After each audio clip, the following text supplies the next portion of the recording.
Well, and according to the people on Facebook, if they're going to keep plowing their driveway shut, they're not going to do anything about the hydrants.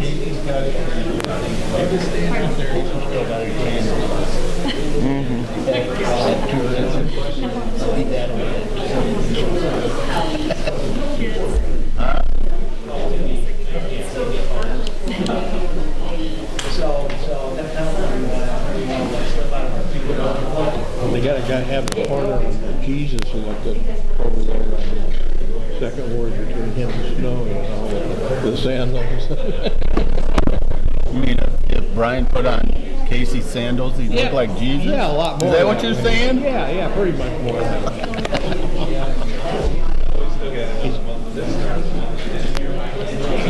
Take the glasses off. I don't have glasses back then. I'd be funky Jesus. Hopefully next week takes care of some of it. It's supposed to start getting warm.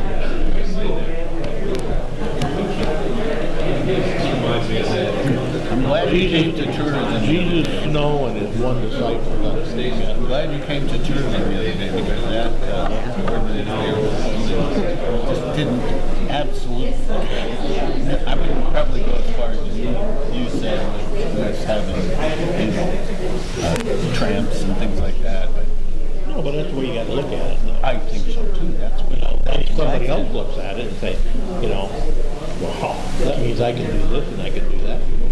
Well, you've been in the landlord, you don't understand how unscrupulous some landlords can be. Any business. Yeah. But Just look how the gambling deal and the taverns and all that stuff just kept going and going. So my plans Must have been an emergency. I don't think it's the same. Well, no, but I mean, it's somebody's looking at this and saying, okay, Yep. you got a tavern, you can have Call the meeting to order. Please rise for the Pledge of Allegiance. I pledge allegiance to the flag of the United States of America and to the republic for which it stands, one nation, under God, indivisible, with liberty and justice for all.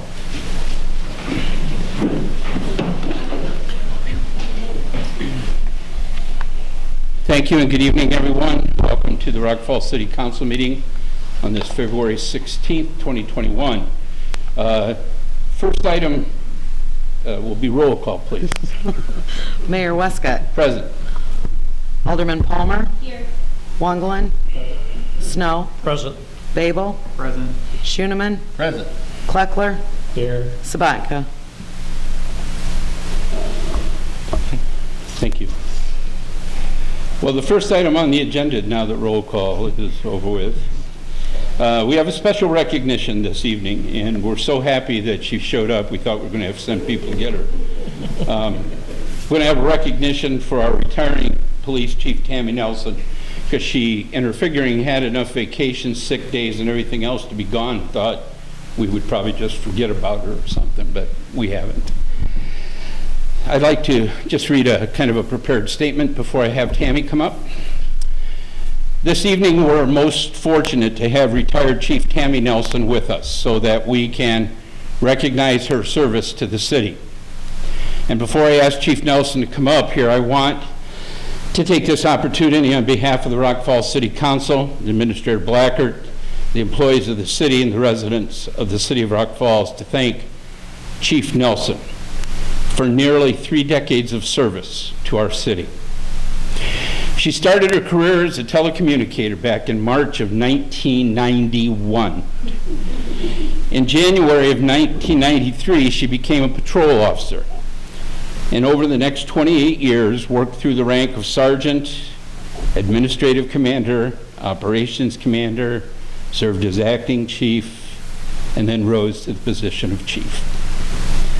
If you research some of the key qualities of a law enforcement professional, you'd find listed things like honesty, integrity, ethics, empathy, kindness, diversity, and continuous education to make yourself better as a professional police officer. I think that we can all agree that most all of these characteristics are part of who Chief Tammy Nelson was. And she worked very hard to instill those characteristics in the members of her department as well. Under her leadership, a significant amount of work has been accomplished to build upon the success that already existed with the Rock Falls Police Department, striving to move the department forward, working in unison with all of her officers and the community that she, on more than one occasion, will tell you means the world to her.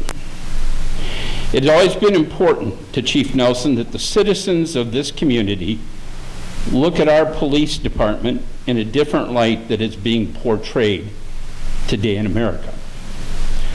Under the new leadership of Chief Pilgrim and Deputy Chief Davis, they will continue the commitment that Chief Nelson has made and ensure the safety of our community and the ongoing operations of the Rock Falls Police Department.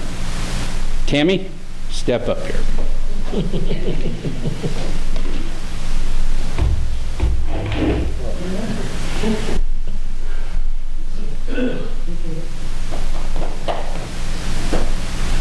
On behalf of the City of Rock Falls, we'd like to present you with this card and what's in it. We hope that you find some useful way in your new travel and endeavors to use it. You will be missed. You will be thought of often with pleasant thoughts, and feel free at any time to come back and say hi. Congratulations, Tammy.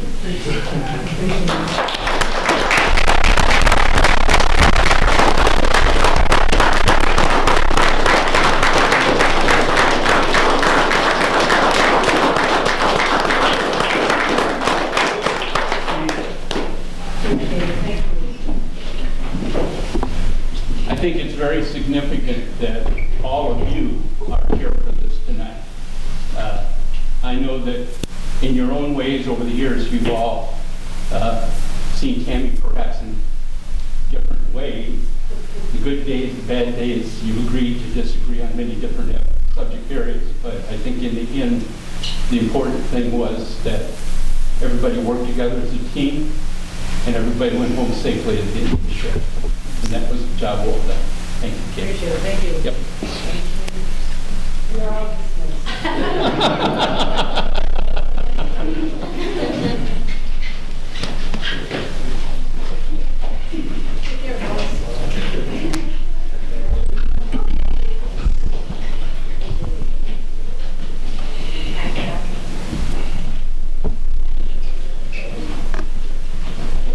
It's amazing. Some meetings, nothing, other meetings, and then they all was looking. Any cops on the street?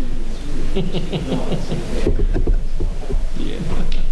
Yeah, somebody was over my Debbie's house.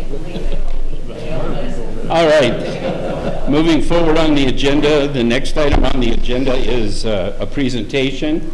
This evening I've asked two friends of mine from Sauk Valley Community College, Lori Cortez, who is the Dean of Institutional Advancement, and Chris Piling, who's the new Executive Director of the Sauk Valley Community College Foundation, to be here. I serve on the foundation, and we have been putting in many months on a new program called the Impact Program. And I've invited these ladies here this evening to present that. So ladies. Thank you, Mayor Westcott. Thank you, Council, for having us here tonight. So we are here tonight to discover, respond, and potentially endorse our impact program at Sauk Valley Community College. Next slide, please. So the basics of this program that we are presenting to you tonight is that this is a community service for earned tuition program, meaning every single high school student in our 6-county district that you see up there will have the opportunity to earn 3 years of tuition and fees at Sauk Valley Community College. And the reason why we're doing this is because we are actualizing our vision to be a leader in student achievement while expanding access to higher education across the Sauk Valley region. Next slide, please. So what we at Sauk Valley Community College like to pride ourselves on is that we are the community's college. We are here to be responsive to you and to our citizens in our 6 county service district. And part of doing that is listening, right? How do you be responsive if you're not listening? And we as a college are listening to those in our community. We are serving on our boards, the Whiteside County Senior Center at one point in time, Whiteside County Public Transportation, our school boards, our Rotaries, our Kiwanis. We are involved, and the reason why we are so involved in our community is because we want to ensure that SAWC is serving your needs. And as we're listening to what people in our region are saying, and we want to be responsive. So take, for example, in 2015, during the state of Illinois budget impasse, when other community colleges were cutting their programs, Dr. Helmick, a new college president at SAWC at the time, was listening to our community, and our community was telling us, why doesn't SAWC have an agriculture program? We're known as the college in the middle of the cornfield. We have listened to Mr. Selmy and Selmy's Farm, to Monsanto, saying, you know, we need trained and qualified workers for our agriculture program. So while other community colleges were cutting their programs, SAWC started an agriculture program because, again, we want to be responsive. Also, our adult ed program at the time, because approximately 1 in 5 adults in our 6 county service district, 1 in 5 adults do not have a high school diploma. And again, every other Illinois community college cut their adult ed program except for SAWC. We stood by our community because we knew that people in our community needed us. Next slide. And as we are listening to our community, you're sharing with us concerns and the problems that you're experiencing. And what we have found is that we are seeing a population loss. We know that the Sauk Valley Area Chamber of Commerce is putting together Millennial Focus Group, and the Keystone Group is what they like to call themselves. And the Keystone Group is really aimed at keeping young people in our community, so retaining people, or bringing new young people to the area. And we know that a population loss means less of a tax base. Less of a tax base means less money for our awesome police, our parks. I mean, this is what we're looking at when we see a population loss. And when we also listen to our manufacturers, they're telling us that people are not entering into the workforce. Our workforce participation rate is 64%. It's the lowest it's been since 1977. We have a very unique issue in this area, that we have more jobs available than people. And our manufacturers, our businesses are telling us that there are plenty of jobs available, but there isn't a trained and qualified workforce from which to choose from. And we know at SAWC we can train these people. We also know that the comparative median income, we lag 10% behind the entire state of Illinois. People aren't making as much money here. They're not making as much money here, they're not spending it. We know our housing price index is 46th in the nation. Mayor, I think you were sharing with me that we're looking at perhaps starting a study or looking into the housing crisis in this area. We know the city of Sterling has put on a housing initiative. And college enrollment is 20% down from what it was in 2013. When we listen to our principals and our superintendents in our area, they're telling us that on average, about 50% of the kids that graduate from high school in this area, only 50% of those kids actually go on to any college or university after high school graduation. And we know we can do better. So the consequences of this, as I mentioned, the economy, we need to retain businesses. We need to attract new businesses. We know about income and spending being an issue. We went over the tax base. This also means a lack of representatives. So meeting with Bustos' office or Tony McCombie, because of the census, we may be losing another congressional representative.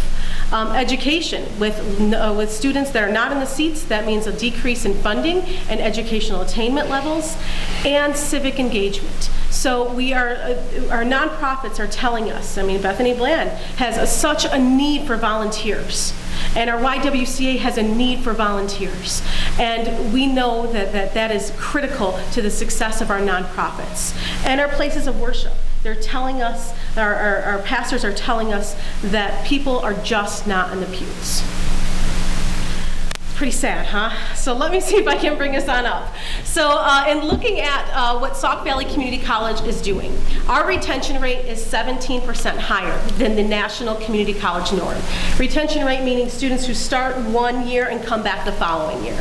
So our students are coming back at a higher rate. Our graduation rate is double the national community college norm, okay? So we are graduating our students at a faster rate than other community colleges. And I'll pause there because we can't have a presentation about education without a pop quiz. If I could ask and open the floor up, approximately how many students at Sauk are considered at risk? What I mean by at risk is students that are low income, first generation college students, or a student with a disability.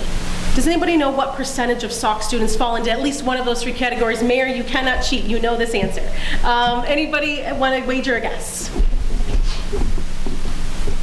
50%, Higher, 75%, higher, 80%, higher, 90%. 94%. You flunk. Hey, I didn't get the crash course. 94%. 94% of our students, according to the data and research that we see, are never even supposed to make it past their first semester of college. I was an at-risk student, and when I found that out, I took that as my geeky way of rebelling. And I said, I'll show you, and I'm going to finish my first semester of college. And our students are doing that. We are graduating our students at double the rate, meaning our faculty are doing something right at Sauk. We as a community are doing something right to empower our students to complete their education. And as part of that, our reputation, according to an independent study that was conducted in the area, 100% of the people surveyed consider Sauk to be an asset, and 97% have a favorable opinion of Sauk. And again, our partnerships. We're serving on your boards. We are engaging the mayor as part of our foundation board. We are your college. Next slide, please. Our alumni are also 53,000 strong, and we know that an associate degree earner from Sauk can earn, on average, $600,000 more in their lifetime. I love seeing the 5th, 6th, and 7th graders come to Sauk when we used to be able to have them directly at Sauk, because we would ask them, how many of you want to make $500,000 more in your lifetime? I do. Come to Sauk, and you can get that. And we know that $13.3 million on average is contributed to the local economy. And students who transfer to a university oftentimes perform well or even better than their peers. So meaning their GPA and their graduation rate at that university is higher than the native student. And basically what I'm trying to say here is that students who start at Sauk, they stay here, they finish here, they invest here, and they spend here. So as we're looking at our region's problems and we're looking at Sauk, the question is, how can we serve? And there is a movement going on in this nation, and it's called a college promise movement. And there are over 300 promise programs in the nation, going all the way back to the 70s. And we have data from these promise programs, data that quantitatively shows the success of a program if you can allow your students to earn their college tuition. Next slide, please. So what we're looking at is starting our own promise program here, but we're calling it an impact program. And you'll see in just a moment a little bit about why we're calling it impact. Because if you have a promise program in your community, you improve the high school completion rates. Because kids are no longer thinking of high school graduation as the end zone. You're also seeing college enrollment rates increase. You're seeing that the college completion rates increase. And by the way, when you have a college-educated community, your community is more likely to be healthier, happier, and volunteer. And the workforce participation rate increases because people have a credential, whether it's a welding degree or a nursing degree, a physics degree, and they have those qualifications so they can enter into the workforce. And it improves the per capita income because now people are working at a wage that requires a college education. And if they're making money, what are they doing with that money? They're spending that money, absolutely. And they're able to spend more because they're not taking out student loans. And I'll tell you, I've been stopped here before and they've said, hey, Lori, Sauk Valley Community College is absolutely affordable, right? Well, I said, you know what, let me take a look at how much our students are borrowing each year. Students are borrowing, on average, $1 million each year to attend Sauk. $1 million. Imagine what they would be doing with that $1 million if they didn't have to pay back the government. They would be spending it locally here. And we know that if you have a program like this in your community, families think twice about leaving. They think twice about going to Iowa or Wisconsin, because if they stay here, their kid can go to college without cost. And it increases population, people move into the area. If people are moving into the area, it improves property values, and with that volunteer component, there's a civic engagement part of this too. So we're calling this the Impact Program because of all of those reasons. And what we're asking is that no matter the student's degree, if it's a welding degree, okay, if it's English, if it's literature, whatever it may be, as long as Sauk has that program, they can come here to Sauk without having to pay tuition and fees for 3 years. Next slide, please. 3 years. Not 3 semesters, 3 total years, yes. And what we're asking them to do, because we keep saying this is an earned tuition program. Next slide, please. So we're asking students to do 5 things. To opt into the program by September 1st of their freshman year of high school. This does not mean we're going to start recruiting in the freshman year of high school. Our principals, our superintendents have said that they want us there at kindergarten kickoff night, to talk to parents about your kid can go to college. So our marketing program will be very early on. We're not going to talk to them about what a FAFSA or credit hour is. No kindergartner wants to hear that. We want to see Slam and Sammy giving high fives to kids. We are also asking for them to volunteer 100 hours of community service. So that's 25 hours each year while they're in high school with any community organization, whether it's with the police, whether it's with Bethany Bland at the Chamber, whether it's with CGH, any organization, their own church, with the schools. They can volunteer at any of those places. We're also asking that they graduate on time, that they apply for one other scholarship, and that they also complete the FAFSA. If they do those 5 things, they are automatically able to go to Sauk without cost. So this is not something that we've developed on our own. This isn't just Chris and I developing this program. We've spoken with Bethany. In fact, Chief Nelson was at our very first focus group called our Sauk Summit. She provided input on this program. And we've developed this with our business leaders, our superintendents, our principals, our high school counselors and faculty and superintendents, foundation board, and college leaders. So if you're asking how can you support today, I'm asking that you provide feedback and promote this program. And in particular, if you'd be willing to endorse this program, I'd be happy to send an email with just a sign-up sheet that goes around to endorse this program so we can add your name to the list of people that have already endorsed this program. And tell at least 2 people. Go home tonight. When you go to work tomorrow, when you talk to your family tomorrow, tell 2 people about what we're doing here. And in the future, we're asking that you consider a meaningful contribution. And I'll turn it over to Chris from here. Hi, thank you very much. I don't have much more to add than Dr. Cortez provided. There have been years of planning, like she mentioned, to create this program. Mayor Westcott has been involved in this from the beginning, and they have been doing amazing work, working with community members, listening to what is needed. And that is why Sauk Valley Community College is uniquely positioned in this area to be part of this impact and to be the leader with all of you. We know that we have the award-winning faculty, we have the amazing programs, and we have the reputation to back up a successful program. And so because of that and the feasibility studies that we've conducted, we know that the competence is high, the interest in this program is extremely high. And we are confident that support for the impact program is going to be high as well. That's why we are now in the silent phase of a multi-year, multi-million-dollar campaign to support the program. So as Lori said, we're not here to ask you for money tonight. We're here to inform you and hopefully to inspire you, to get your juices going, to, as I like to tell Lori, noodle on the program. So we ask that you think about it, think about any questions, concerns you might have. Get back to us at any time. We're more than happy to come back as many times as you need us to, or get in front of as many groups as you need us to talk more about this. We want to make sure that we get all the bugs out of this before we get those kids in the classroom, which we hope to be by fall of 2026.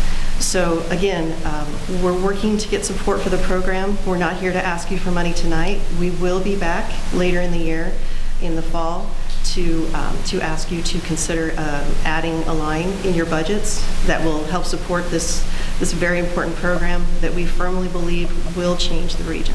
So thank you so much. Questions that you might have, or concerns, or as I like to say, any red flags that you see? I'd rather hear from you tonight than 10,000 screaming parents in 10 years. Is there like an average GPA that these students that get into this program have to maintain to stay in the program? We thought about that, and speaking with our superintendents and principals, they advised us not to include GPA, because they know that a student may not be great at English or biology, but you know what, they're a heck of an electrician. And so those are the people that we need in this program, because we need electricians in this area. So we purposefully did not include a GPA component. Can you those of us that pay for our kids to go there get our money back? Great question, Robin. We will noodle on that. Consider that a donation. You might find more long-term satisfaction than a legacy by giving to the program. Yeah, it's a legacy gift. If you know somebody in the family, you're just not quite sure what to get them, you can name a scholarship in their name, something like that. So you can certainly do that personally. And again, we're on this multi-year, multi-million-dollar campaign, and we know that the benefits of this program of getting kids off of the streets, getting kids off of drugs, getting them to volunteer, getting them to college, and earning a wage that supports their family is important. Well, SOC does work. My son just graduated out of the welding program, and he got a very good paying welding job. So I commend SOC for getting them in gear and keeping them interested to where he could get through that. So, Well, if he did the work, so good for him. yeah, he got a job right away, and a pretty good job. So he started his first week this week. So, Oh, congratulations. That's great. so. Wonderful. Anyone else have anything for either Lori or Chris? We started off with a Zoom meeting this morning, and now we've ended our evening together, so have a safe trip home, ladies. Thank you. 7 to 7. Thank you, Bill.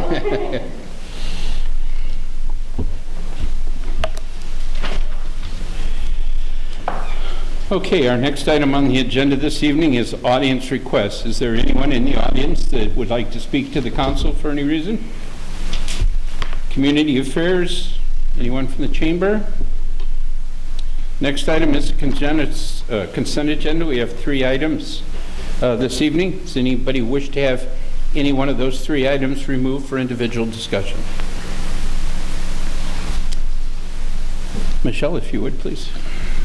Okay, consent agenda, item number 1, approval of the minutes of the February 2nd, 2021 City Council meeting. Number 2, approval of bills as presented. Number 3, forward the petition requesting rezoning of real estate from Larry McCormick for property located on Cardinal Street, Benchmark Subdivision Phase 3, to the Planning Zoning Commission. Make a motion to approve the consent agenda as presented. I'll second it.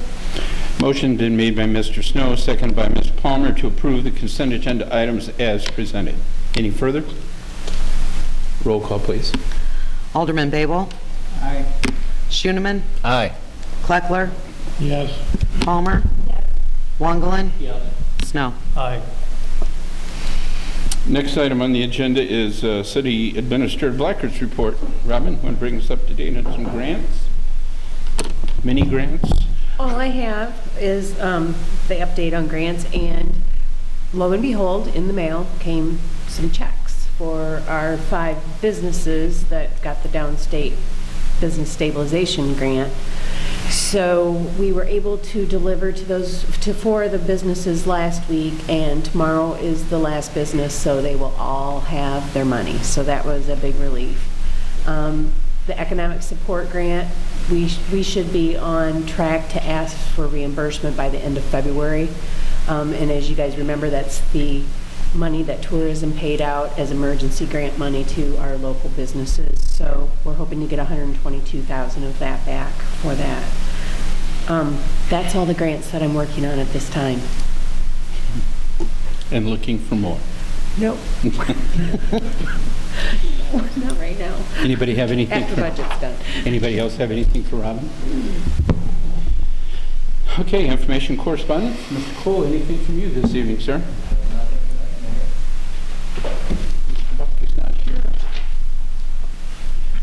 move to Alderman reports and committee chair request. Ward 1, Mr. Wagner. I have nothing tonight, Mayor.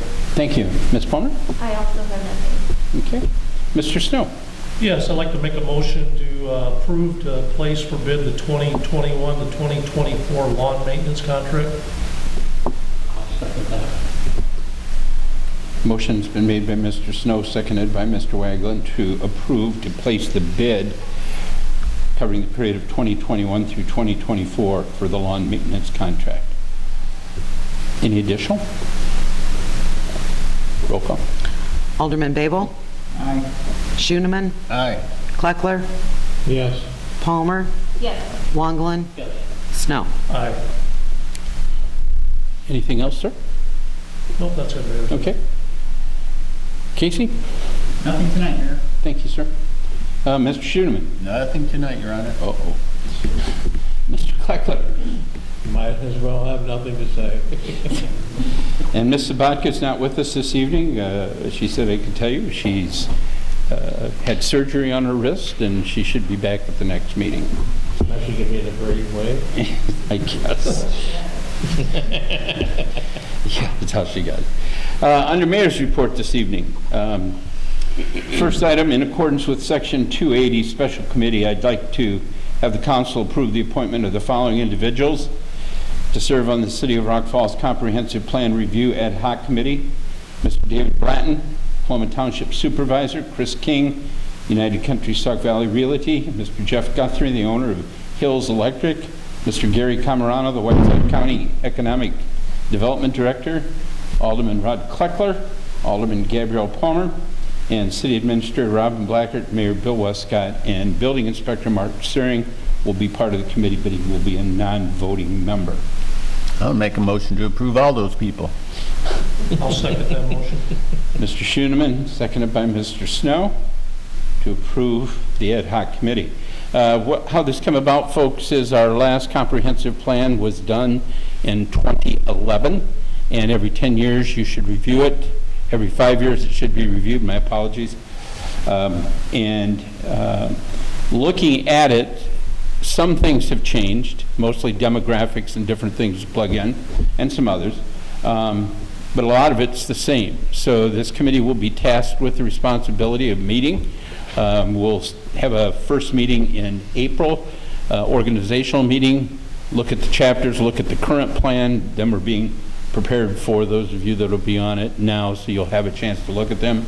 And then we'll move forward with that, and the finished product will then come back to the council for formal approval when it's completed. So a motion's been made and seconded. Is there any further discussion? Roll call. Alderman Kleckler? Yes. Palmer? Yes. Wonglin? Yes. Snow? Aye.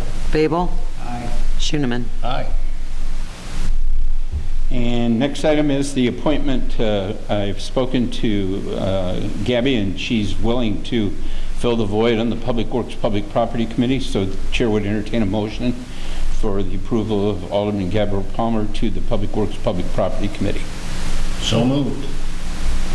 Mr. Schooneman, Mr. Snow. Any additional? Roll call. Alderman Kleckler? Yes. Palmer? Refuse. Wonglin? Yes. Snow? Aye. Babel? Aye. Schooneman? Aye. 5 ayes, that carries. Next one is for the Tourism Committee, the appointment of Brian Tribley, Amy Williamson, Tom Reinott, and Bethany Bland to the Tourism Committee for terms that will be effective today through February 16th of 2023. I would make that motion to approve those folks. I'll second that. Mr. Schooneman, Mr. Wagler.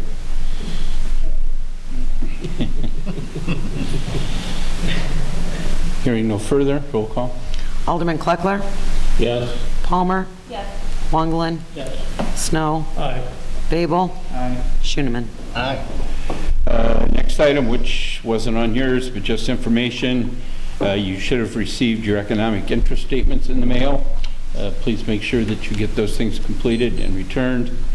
The next thing is You will be receiving an email if you haven't already, since every person in this room just about sitting around here is up for election this year in one way or the other. On Thursday, March 11th, here in the council chambers, the Chamber of Commerce will be holding a Meet the Candidates night. And they put together a packet, and you will be getting that in the mail and stuff. So you need to respond to them to let them know whether or not you will be in attendance. If you're not running against anyone, they still would like you to be there. And if you are, they'd like you to be there as well. Wow. Our next council meeting is scheduled for March 2nd, 2021 at 6:30 p.m. here in the council chambers. Hearing nothing else, I would entertain a motion to adjourn. So moved. Come on, Casey, let's get it in there. Motion by Mr. Snow, seconded by Mr. Abel, because Rod thinks he should. All those in favor, say aye. Aye. We're done. Thank you, folks. Gotta be quicker than that, Casey.